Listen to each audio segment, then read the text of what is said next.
Welcome to another edition of the Octopus Hangout. With me today is Jordan Hey, and John. Hey, what's up? And of course, I'm your host, Peter. And let's dive right into it. Over the weekend, we had a few bad officiating calls, including Schneider's delay of game, the Panthers' first goal against the Red Wings, and Bertuzzi's goaltender interference. So let's take a look at Schneider's play here, and guys, tell me what you think about it. 1 second while I get it all up and running for you.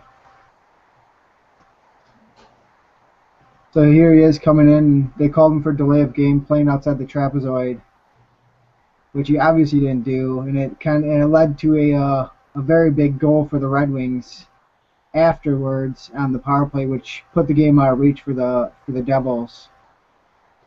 I mean, is there any real excuse for that type of call? I don't even really understand why the referee was calling that to begin with, since you can't really see him on screen there as it's happening, but he's actually behind Schneider, so I'm not sure why he even had the impression that it was outside of the trapezoid to begin with. I like the call. Clearly outside the trapezoid. Good call. Good power play goal. I like it. I feel like you're acting like a little bit of a homer there. Just so you know. Not at all. It's definitely a tough call for if you're a Devils fan, but at the same time, if your team's only had 11 shots on goal at that point in the game, it's kind of difficult to make the argument that that call cost you the game. It may have, since Detroit was only up by 1, but if that's all that you can muster offensively, it's hard to imagine that that power play would have really put it in the bag for you. The trapezoid in general is ridiculous. That's the stupidest thing ever anyway, so I don't know, even talking about it kind of pisses me off. That would be my first probably thing I would get rid of, is the trapezoid. I've never liked the trapezoid. Even saying it sounds stupid. Yeah, What is definitely. What is the trapezoid supposed to accomplish in the first place? So is that supposed to speed the game up a little more by not having goalies play the puck? I think that what they protect the goalies. They didn't want the goalies going out into the corners and getting ran or anything like that. They wanted to keep them in the net and let the players kind of play the game. I thought it was a bit to get the forecheck going, right? Because they were having goalies come out and get the puck out really quick, and now it forces them to stay in their net a little bit more, and it gives the offensive team a bit more time to get in on the defense. But I don't think it works. I think they need to get rid of it. Yeah, that was definitely true as well, because that was the whole Martin Brodeur would go out into the corner and get the puck and then just throw it up back to center ice, and there'd be no forecheck anymore. There's still some guys that are, I mean, Mike Smith is probably the best in the league at it, but there's still some guys that are very efficient even with the trapezoid, but get rid of it. How did you feel about Peter DeBoer not pulling Schneider after that penalty? Because Tatar scored, made it 3-1, and there were 2 goals down with a minute left, and he left Schneider in the net as kind of an FU to the refs, saying, "Way to make that call. Now I'm frustrated. I'm not even going to try." Think about if Mike Babcock had done that. What would you have? Would you have grilled Mike Babcock for not taking Howard or Gustafson out of the net after a call like that? I don't think that I would have called for him to be fired for it, but I would be pretty close to it. Just because it's the idea of if you're not doing absolutely everything you possibly can to win the game, then what's even the point of you being there to begin with? You know what I mean? Kind of the sense that a lot of people that are casual hockey fans I'll watch the game with will say, why are they even bothering to do this if there's only a minute left? And the explanation that I always end up giving for it is it doesn't really hurt you to lose by 3 goals instead of 2. It's still a loss. So if there's something that can happen, and I think the last game of the Stanley Cup Finals proved a lot can happen in the last minute of a game, you have to make that move to go ahead and try to make something happen. Yeah, I don't know. I guess it would also depend to your earlier comment about if the Red Wings had 11 shots on goal in the game, maybe DeBoer was just like, all right, we were probably done at 2-1, 3-1. Let's call her a night. I don't know. They didn't look like they were going to muster anything, so the game was probably over anyway, realistically. Yeah, most likely, but I'd still be a little angry if, you know, you're only down 2 goals. You have a chance. You still have a chance.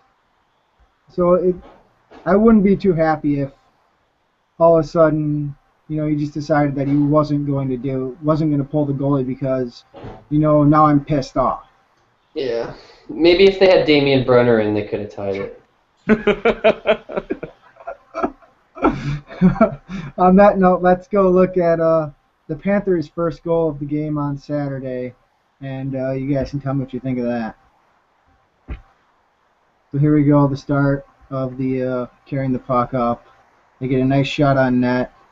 Gustafsson doesn't corral it perfectly, but you know you don't really see much on that play. And on the next view, you're gonna see the ref's view a little bit better, and you can see the puck, but the puck is under Gustafsson's pad. How do you guys kind of feel about this goal, which, you know, gave the Panthers life, and they kind of took over the game after it? I didn't have a problem with it, to be honest with you. I think a lot of the time they blow the whistle too quickly, and yeah, I don't know. They put it in. Florida was the better team for the majority of the game anyway, so I think the better team won on Saturday night, so it doesn't really bother me at all. I think that if he actually had the puck covered up, then it wouldn't make a difference if they waited a while to blow the whistle. Because if the puck's in your glove and you wait a few seconds, the puck should still be in your glove afterwards. So if he really had control over the puck, they probably would have been able to maintain it for a few seconds waiting for a whistle. And in addition to that, blaming referees on a loss is one of my pet peeves anyway. I can't stand it. Oh, no, you definitely don't. Way to go. Whose phone's ringing? That's my phone going off. Nice job, Jordan. Staff, answer the phone! We're very professional here, guys. Yeah. Very professional. She got it quick. That's true. I'm definitely not blaming this loss on the ref, but I mean it's hard to say with all the quick whistles in the game how this one stayed so, you know, he didn't blow it. It's just, I don't know, it kind of irks me that the puck was under his pad. Although the puck was visible, it was clearly under his pad. It wasn't in front of his pad, and because of that, because the puck was visible, he blows the whistle. Whereas if the puck was behind Gustafsson on the goal line, the ref wouldn't have seen it and would have blown the whistle. So that's the thing that kind of irks me is the I can't see the puck so it's dead, rather than the, oh, I still see it so it's live regardless of where the puck is. Yeah, I mean, I don't know. It's one of those things, when it goes your way, you like it, and when it doesn't, you don't like it. So, I mean, this one didn't go our way, and those things have a way to work themselves out over the course of a long season anyway, so I'm not losing any sleep over it. Kind of similar to what I was mentioning with New Jersey. Detroit didn't have a tremendous amount of offensive chances in this game anyway, so it's one of those things to where if they honestly needed to rely on quick whistles or some good calls from referees to be able to win the game, they probably weren't that close to the game to begin with. Yeah, that's true. It's when you need the calls to go your way to win the game that they always kind of seem to go the other way, rather than if you're making the calls happen for you, which is kind of how it went for the Panthers. Which is what we'll see on this next video. See, I got you there on the segue, Peter. Then the next thing we'll look at is the Todd Bertuzzi interference, goaltender interference, which to me wasn't a very good call. Let's dive right into this one. Bertuzzi goes to the net and he gets shoved a little bit. Maybe it wasn't enough to topple him over, but you know he's probably off balance a little bit, trying to stop and going in hard into the net. And he gets a little shove, and then Tim Thomas just falls flat on his back for no apparent reason. I didn't like the call. You see the shove right to the back, and you see Tim Thomas just fall over. What do you guys think of this? I don't know. Like, it doesn't look like he's getting pushed tremendously hard. It almost looks like that could be a little bit of embellishment on Bertuzzi's part that may have backfired a little bit. But I don't know. The refs get to see this once at full speed from one angle. So sometimes it's kind of easy to understand from wherever the referee may have been. They may have had to have made that call because it looked like really blatant interference from that angle. I've seen goaltender interference called for far less than that, so it doesn't really surprise me that they would call him for that. I mean, I don't know. Yeah, that's very true, especially in the days of Homer where he got called. Just for standing there and the goalie would move up and make contact with him, and then they would call Homer. So, I mean, that was probably more than a lot that I've seen before. Okay, let's move off that and talk about the Panthers game. It was a poor effort by the Red Wings. And what do you kind of is it because of it was a back-to-back game and they just didn't have the energy, or what do you think caused this poor effort by the Red Wings? I don't know. I don't buy too much into the back-to-back games, especially when you're playing maybe one of the worst teams in the league on the second end of the back-to-back, and you're at home.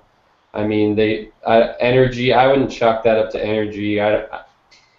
I think obviously the no Datsyuk and no Zetterberg is a huge hole to fill, and with all mixing up the lines and people in and people out, it makes it hard to get some consistency and some some lines going. So I don't know. It was just one of those nights that you're going to have. Yeah, it definitely seemed like maybe back-to-back played into it a little bit because the New Jersey game was in New Jersey, right? That wasn't at the Joe. Right, it was in New Jersey. Yeah, and so, I don't know, maybe the travel had a little bit to do with it. Honestly, I've never bought into that too much, knowing what some of those private jets look like that the team gets to fly on. I don't think it could have too much of an impact.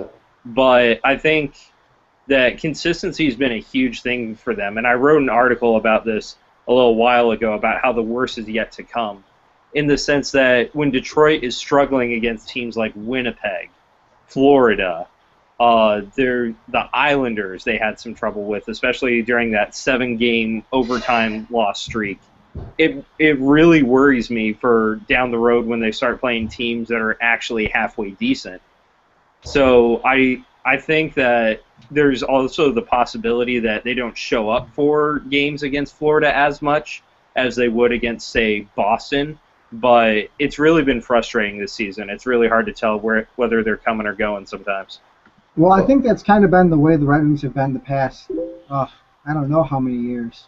It's been, they kind of play down to the level of their opponent, or they play up to the level of their opponent, and there's no real consistent middle ground that they play in.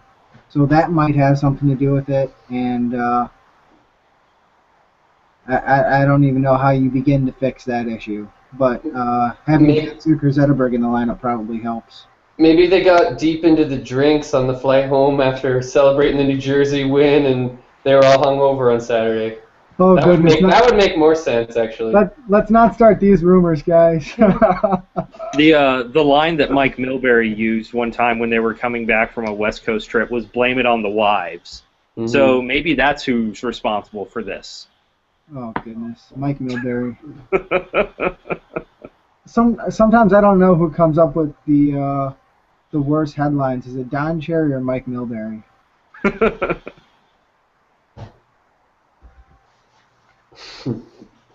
So, based on the last game, do you put most of the blame on the players or on Babcock for not getting them ready?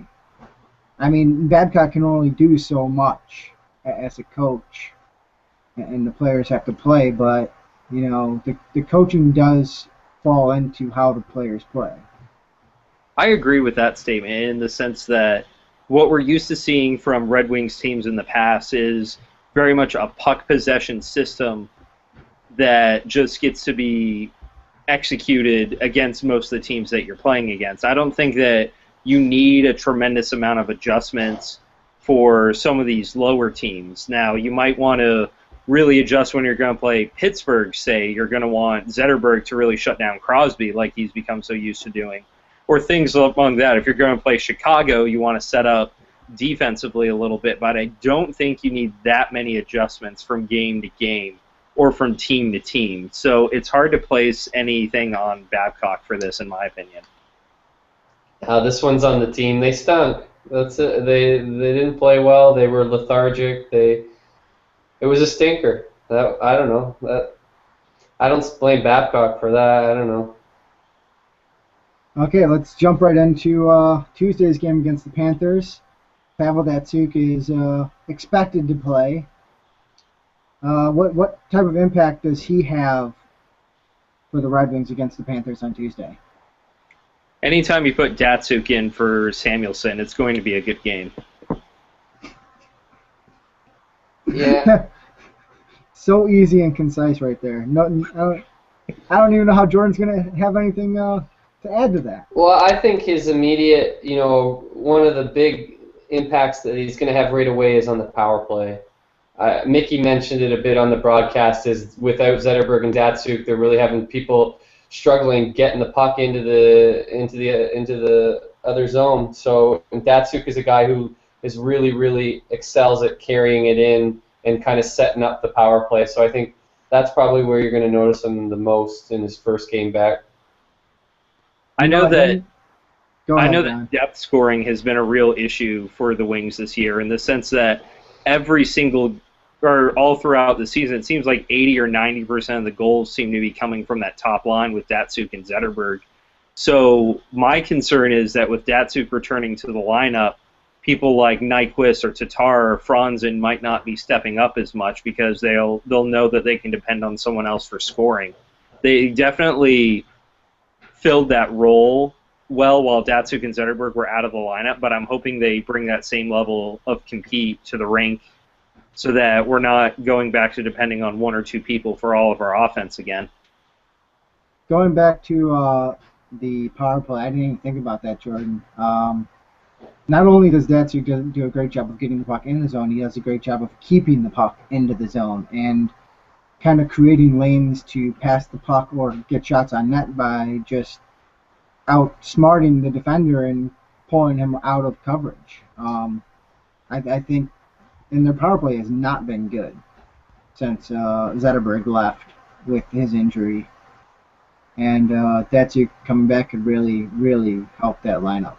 Yeah, and the fact that other teams, obviously in the power play, they're really going to key on Datsyuk, which opens up some other guys as well. And without Datsyuk out there on the power play, it's a little easier to cover the guys. They're not worried about a big gunner like Datsyuk. So with him, it should help out everybody. How do you expect him to play kind of in this next game? Do you expect him to be a little cautious coming back? Or do you think he's just going to go in full bore and play like he always plays? Yep. He'll pick up right where he left off. Probably score. I really wish we had some kind of in-depth insider programming that would let us see behind the scenes with Datsyuk so we could see where he is mentally. Well, he's not having any headaches, which is a good thing. The only thing he says is he's a little bit out of shape. So, other than that, I think he's okay, and I think he will play like himself. We're gonna get some of that on 24/7, right? That's where I was going with. We are getting a little, but I was waiting on that. Swing and a miss there, John. Yes. But always coming back from a head injury, I expect him to be a little bit cautious. Not so much of the way he plays with the puck, but maybe going into the corners and stuff like that, where he already is kind of a little cautious there because he knows he's not the biggest guy on the ice. but I expect him to be a little cautious throughout his return to the Red Wings. But I don't think you'll actually really notice that he's being cautious. One of Yeah, my more favorite Datsyuk moments came last year against the Kings when he was shooting up through the middle and Drew Doughty just annihilated him with a hit, just knocked his helmet off and everything. And then the next shift, he got the puck back and he went and did the exact same thing again.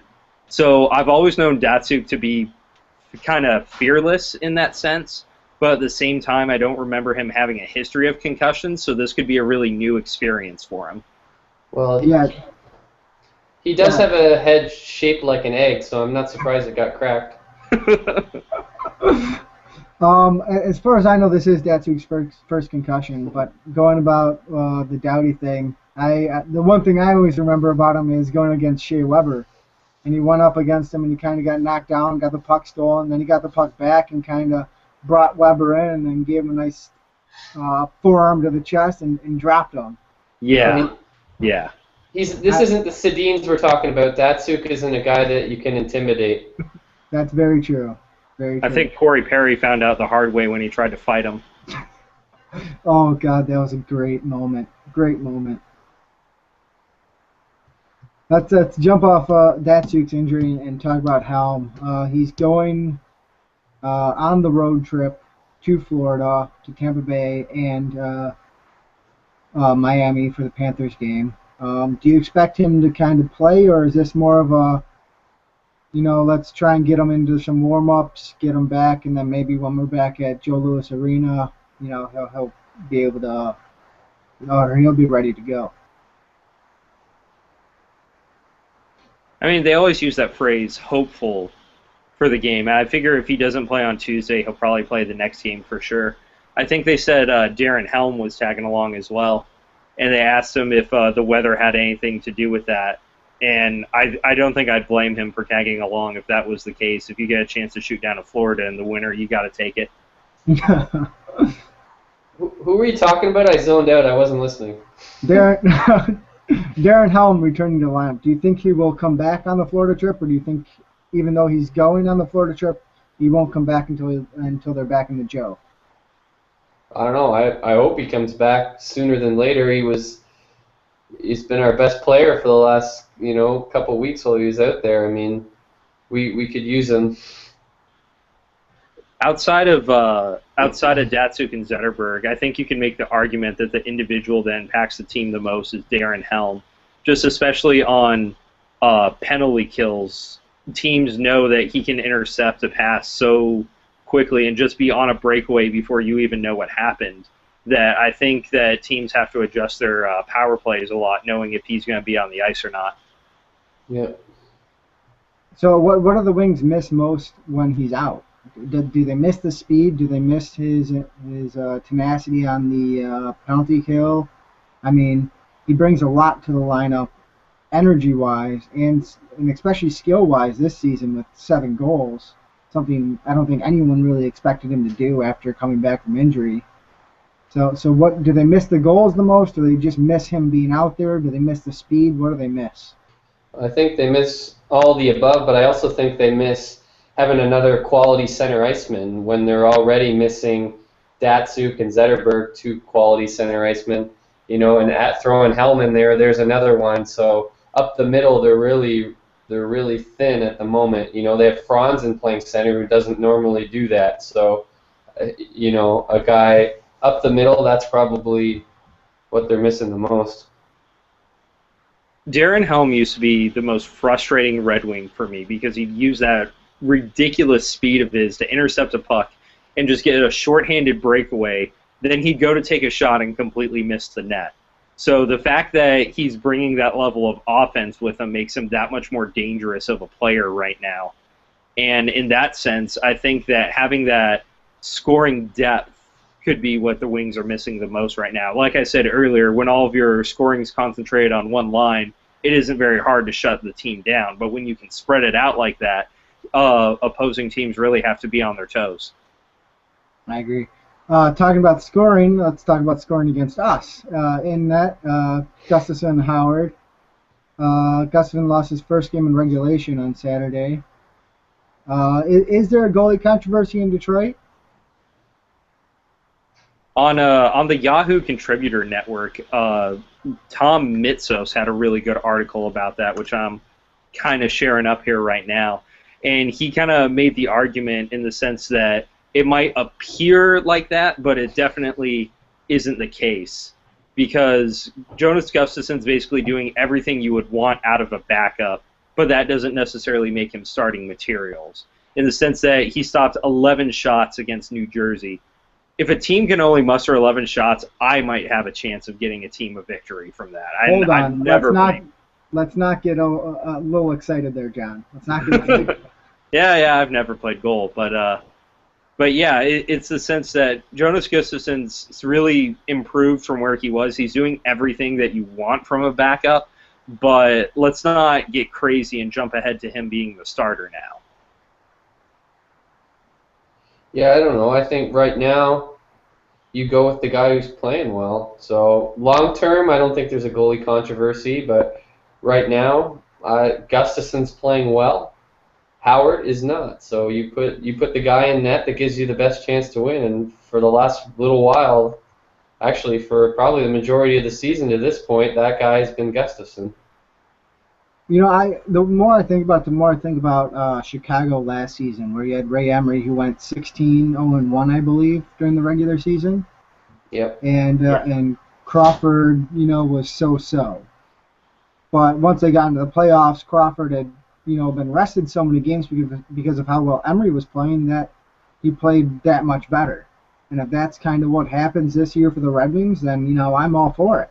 If Gustafsson starts 30 games, go for it. I think Corey Crawford's a bum. I just wanted to get that comment in there. But another really good example of that was the Blues a couple years back when they came close to winning the President's Trophy, had that tandem of Halak and Elliott. If Detroit has a 1A, 1B situation, I don't think I would end up complaining about it. And Jimmy Howard seems to have been a little frustrated by the situation. But at the same time, that's what you want to see out of a guy like him. You don't want to see him sitting on the bench for multiple games and just being okay with it. You want to see him have that drive and that compete level to kind of step up and take his job back. Yeah. I don't like the scenarios where they have I don't know if that's what you're referring to, but the 1A, the 1B, where they're switching it up all the time. To me, that never works. I like when you have a guy that really grabs the net and takes it over and goes with it. So until Howard gets his game back, I keep putting Gustafsson in. Even though they lost on Saturday, it certainly wasn't his fault. It definitely is good to see Gustafsson get rewarded for playing so well. Yeah. It would kind of be a shame to see him pitch these games where he allows one goal or he gets a shutout and then they go right back to Howard the next game. The weird thing that you're talking about, John, is the last time the Red Wings had a 1A, 1B was when they won the Stanley Cup. Just so you know. They actually switched in the middle of the playoffs, I think, too, going from Hasek to Osgood. Hasek won 2 games and lost. Yeah, in that Nashville series, they brought him in. They brought in Ozzy. And but it just worries me, when I look at the Schneider-Luongo type situation, you know what I mean? That was something that never worked out. So, I don't know. I like Gustafsson. To me, it's not even a controversy. You put Gustafsson in right now. You're going Gustafsson. I think I'm going Howard. Howard probably playoff time right now? No. I think Gustafsson just started 2 games in a row. I guess you have to go Howard in the next game. I mean, you have to. I think you can definitely bounce back and forth between the two through the regular season, but I would agree with you in that sense that once it comes playoff time, you definitely have to pick a horse and ride it. Right. And that in playoff time, my horse is Howard, and in the last 4 playoffs he's played, even the first round knockout we had, I don't think he's ever really played bad for a whole series. Yeah. Just for the record, I like that metaphor, John. Okay, let's since we're talking about the Panthers, Stephen Weiss, he's struggling. He's struggling out on the ice. He's going back to Florida for the first time since leaving to come to Detroit. He did play the Panthers on Saturday, but this will be the first time in Florida. Why do you think he's struggling? Is he trying to learn the system? Do you think he just doesn't fit?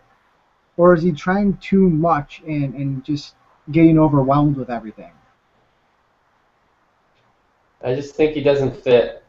I don't know. For whatever reason, he doesn't fit. I don't know what it is. I don't think it's the system. I don't know. Maybe in Florida they were a little bit less structured and he was allowed to freewheel around a little bit more than he is in Detroit. But I mean, by now, I don't think it's the system. He's had plenty of time to figure that out. Just for whatever reason, it doesn't work. I think that there definitely is an adjustment that's being made that he's struggling with right now, just in the sense that in Florida, he was so used to that zone coverage that they do, and Detroit does more man-on-man. So I think there's an adjustment period that comes with that, but that period's definitely over at this point. I mean, if you're an NHL player, you've been playing hockey pretty much your entire life, and you definitely didn't play for the same coach all those years. So making an adjustment shouldn't take this long. It might take an entire season just to get kind of used to Detroit's way of doing things, and I would be okay with that since they signed him long term.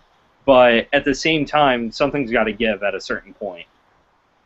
He's on pace for like a 10-goal or a 10-point season or something like that. I mean, he's brutal, and it looks to me he looks out of place. He looks slow out there.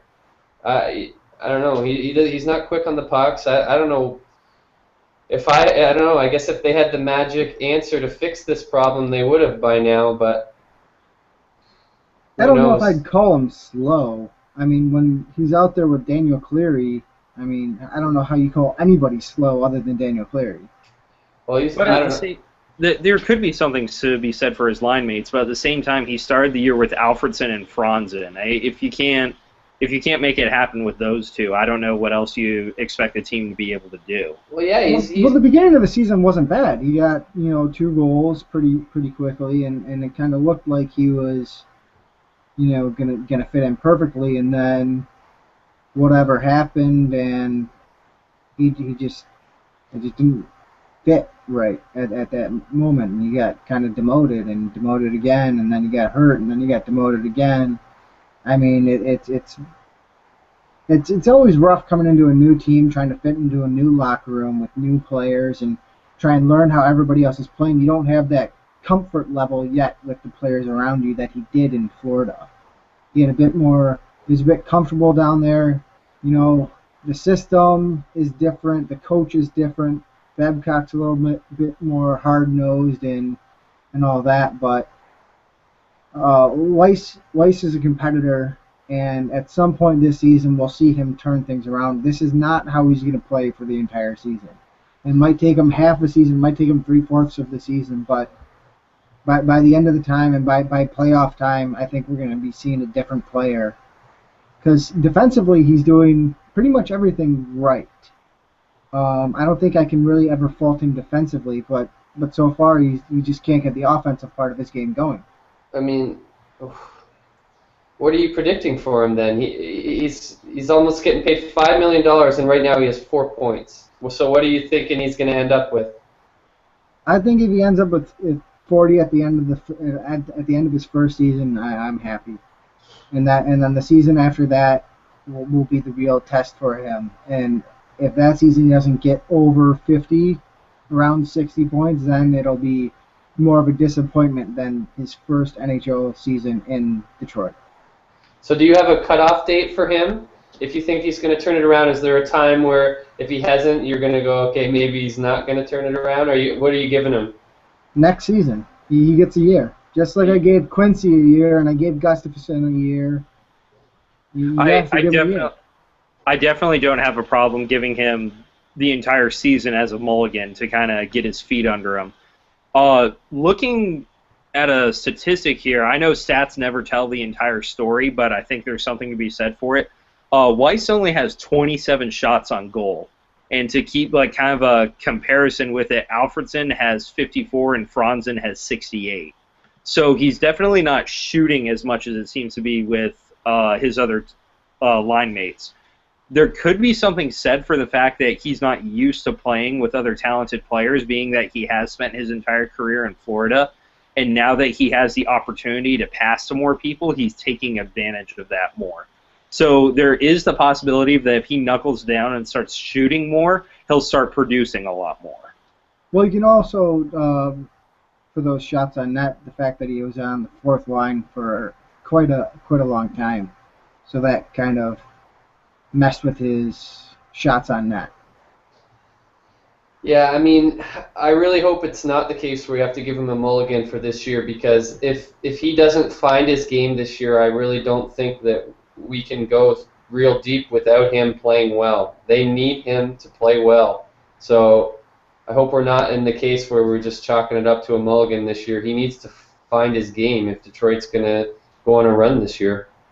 No, I don't think anyone's really chalking it up to a mulligan more than giving him the benefit of the doubt. If come playoff time he gets 0 points in the first series, guess what? Marian Hossa did nothing for us in the finals against the Penguins. Mm-hmm. I mean, that doesn't really tell you how good of a player he is. Especially when Daniel Cleary had 15 points, I think, in the playoffs last year, and this year he has 2 goals.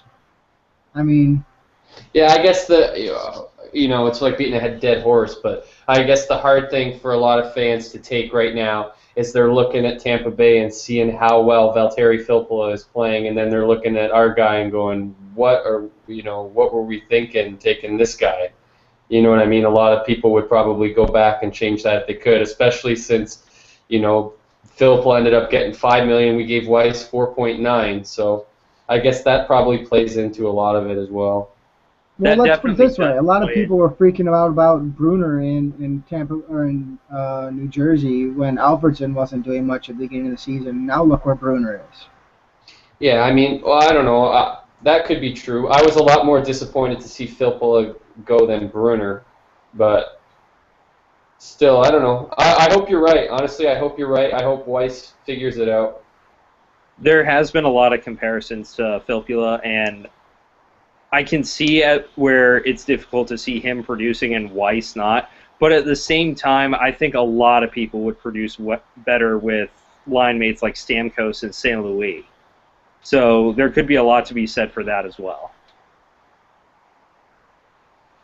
Yeah, but it's not like he has, when he's on the second line, it's not like he has bad line mates. I mean, it's tough to make that argument when he's playing, when he has games next to Alfredsson, who's going to be in the Hall of Fame, and even Abdelkader, who's not doing as well this season, but I mean he's still a pretty good force. And then when Datsyuk comes back, either Bertuzzi or Franzen will drop down to the second line. I mean it's tough to say that he's not around very talented players. No, I don't know. I don't think there's really no answer for it, but it's just disappointing when, especially at the start of the year, when Babcock said that he was penciling Weiss in for 60 points, and now we're almost 30 games in, and he's got 4. It's tough to take at this point, but if we go on a playoff run and he plays great in the playoffs, it's not going to matter. So we'll let it unfold at this point. I would get a really big kick out of him being close to Conn Smythe material once the playoffs roll around. That'd be a pretty big kick for me. But I'm really hoping he's able to show up Tuesday playing in Florida, knowing how mistreated he was by that franchise. That I think that could give him an extra motivation. And even if he doesn't get anything else for the rest of the year, I'm really hoping for a hat trick out of him tomorrow. Yeah, if he wants to produce tomorrow and he wants to show Florida made the wrong choice about letting him go, then he has to put shots on net. If he has under 4 shots on net, I think it'll be a disappointment for him. Unless he, racks up 3 assists, then, that's fine. Yeah. Hey, how do you think... Sorry, go ahead. The biggest thing to remember for what happened with him is just playing his entire career in Florida up to this point, having only made the playoffs once under this team. and being, pretty much as close to a franchise guy as it gets for the Florida Panthers. And then their captaincy becomes vacant. Rather than giving it to him, they gave it to Ed Jovanovski, who had just shown up that season. So I think that really kind of felt like they were sticking a knife in Weiss's back, and that could have had a lot to do with him departing there at the same time. Okay, let's jump into the 4 upcoming games for the Red Wings next week. On Tuesday, they have the Panthers, as we talked about. And then they're in Tampa Bay to go against the Lightning. And then they're at home against the Penguins. And then they're at home against the Lightning once again. How many points do you think the Red Wings are going to pull out of this next week? And who's going to be the star player for the Red Wings? I think staying at 500 is a realistic expectation for him with this. I wrote that piece about how the Red Wings were going to struggle coming up here soon, and the same day I published that, they beat Boston 6-1 and made me look like an idiot.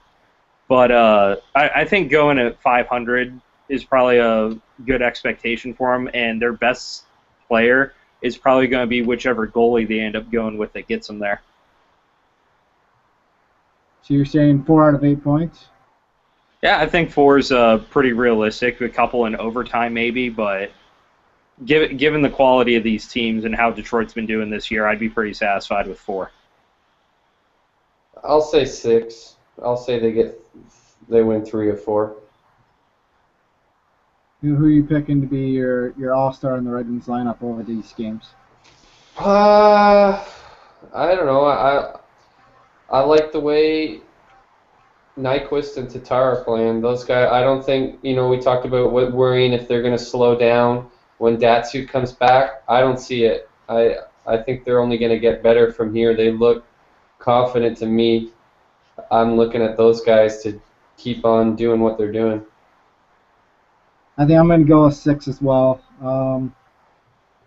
They might lose one of the games against the Lightning, but I think they're going to go into the Panthers' house and show them who's boss.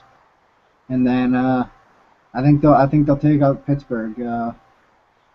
Pittsburgh's still kind of reeling from the issues they had against Boston and that whole conflict that went down over there. So I think they might be still a little thrown off of their game. And the Red Wings always tend to show up against the better competition. So I'm expecting them to play very hard against the Penguins, and who knows, Darren Helm might be back for that game as well, and him being back for that game just adds a new source of energy and more production for the Wings. So I'm going to go with 6. And my guy's going to be Datsyuk in his return to the lineup this week. He's going to show the Red Wings through this week and get them going again. Now, for the last thing, which John mentioned before, HBO starts on Saturday, 24/7, Red Wings versus Toronto. What are you guys looking forward to most about this show? I don't know. I love all the behind-the-scenes stuff, and it's really. I remember they did a thing a few years ago. The last thing I remember them doing. When Sean Avery was on the team, they did a behind-the-scenes type show. I forget exactly what that was called, but I don't know. I love seeing all the plane rides and all that stuff. I don't know if there's anything in particular, but I guess, I don't know the whole thing. And they're saying that I don't know. It would be nice to see what Datsyuk's like, and Babcock I think will be really interesting too. Whether it's the real, true Mike Babcock that we're going to see on the show, if he's going to be losing it like Boudreau or whatever, dropping F-bombs. Maybe that's probably what I'm curious about the most, is seeing what Babcock's doing in the dressing room. Slava Malman tweeted out a picture of him talking with Datsyuk. And the quote is, the universe is humongous big. And the reply is, why do you ask? Is this where you're going next?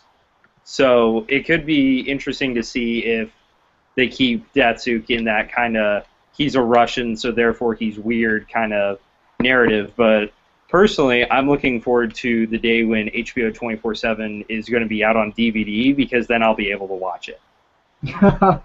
Oh. Everyone's sad for John now. You can find that on the www somewhere. Get a. Yeah, Well, I'm sure well, I can. let's not promote stream. doing that, but I'm sure you could if you want. Okay, I'll promote it. You won't.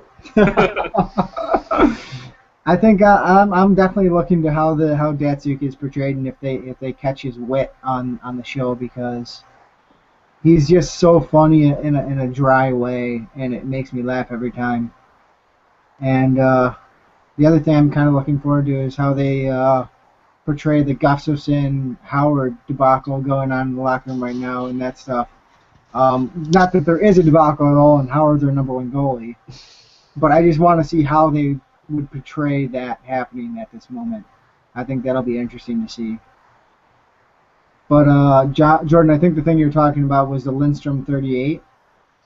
Oh yeah, that was one of them. I don't know. I remembered some other thing too, like way back, like in '06, because they had. I remember it was like an hour show. They had Avery mic'd up and him chirping like George LaRock when they were playing the Oilers and stuff. It was pretty funny. And that'll be interesting too. Some of the on ice back and forth that you get to hear on 24/7 to hear what some of our guys are like mic'd up. That'll be interesting. That'll be fun. Yeah. I would kind of want to see what Bertuzzi says to people. Yeah. Okay, I think that's we're gonna end it. Red Wings play tonight at 7:30 because this will be out tomorrow, and on Saturday, HBO 24/7 comes to is on live. So that'll be a great experience for all of us Red Wings fans and even the Toronto fans to watch. So for all of us here at Octopus Store, I want to say thanks for watching and have a good night.